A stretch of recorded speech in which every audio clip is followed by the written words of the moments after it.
What is going on, you guys? It is Fatal here to tell you today why you may think about picking up the Little Acre. On first glance, the Little Acre doesn't seem like much. A point-and-click game with an extremely linear narrative and very little in the way of exploration. But it's this lack of expectation that makes the payout even better. While it won't consume your life with its modest brain teasers and simple mechanics, its inescapable charm will have you grinning from start to finish. Developed by Dublin-based Pewter Game Studios as their first mainstream release, The Little Acre hits you right in the feels with its excellent script, wonderful voice acting, and superb characters. Your role will switch constantly, but you'll spend the majority of the game playing as Aidan, a young father living in the Irish countryside in what I can only guess is approximately the 1950s.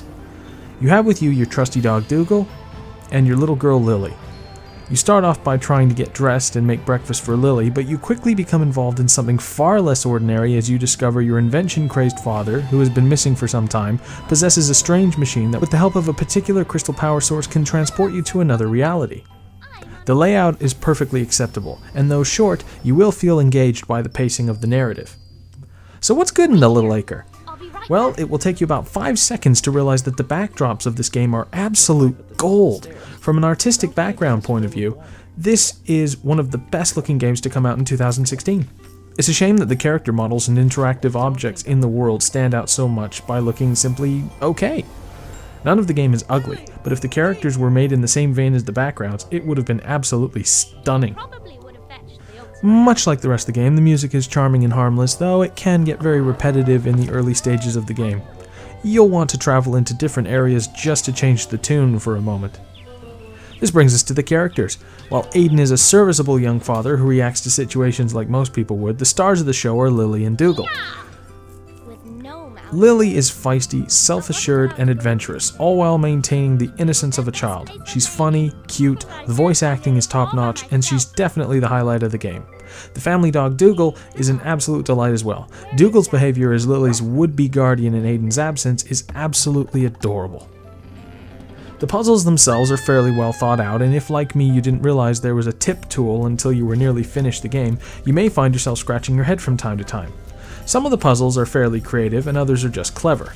Point-and-click adventures never really ask much of a gamer's reflexes, but the variety of puzzles keeps things moving along at a nice pace.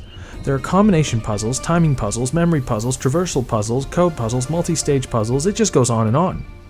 Oftentimes you'll pick up a tool, or in Lily's case a weapon, that can be used to solve the challenges and puzzles either right away or several stages later. Remember what you have on you, and try everything when something seems impossible. All games have their crosses to bear or problems to share, and The Little Acre is no different. The character Murr, while voiced well, comes off as a Jar Jar Binks of the game, with strange speech shortcuts, long drawn-out words. He's not an interesting character in the slightest, and it's a shame because he ends up with a fairly prominent role as you progress. Speaking of voices, I noticed several moments during my playthrough where the narration would slowly fade out into near silence.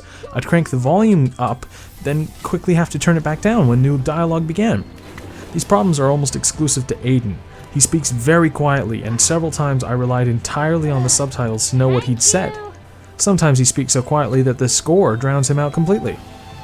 While the game responds well enough, I noticed that the movement of the characters in early stages was almost irritatingly slow for no apparent reason. Speaking of slow, the cursor speed can be a little frustrating.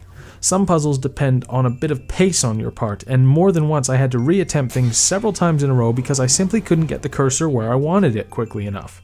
It's a small gripe, and thankfully it's not a frequent occurrence, but it does need to be noted as something that can, at times, hinder immersion a bit. At no point did this make me want to quit, but in one sequence I was trying to place a crystal down, then pick it up and move it somewhere else on a fairly strict time limit, and I definitely required several attempts.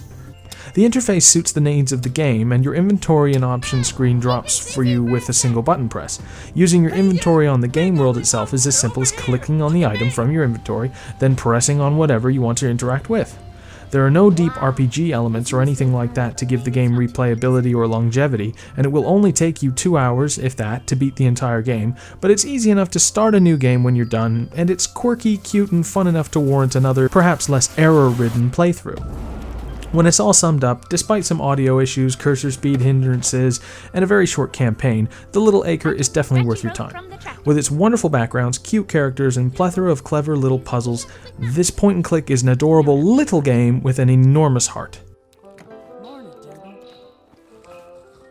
Catch me, Dad! I can't! My arms are...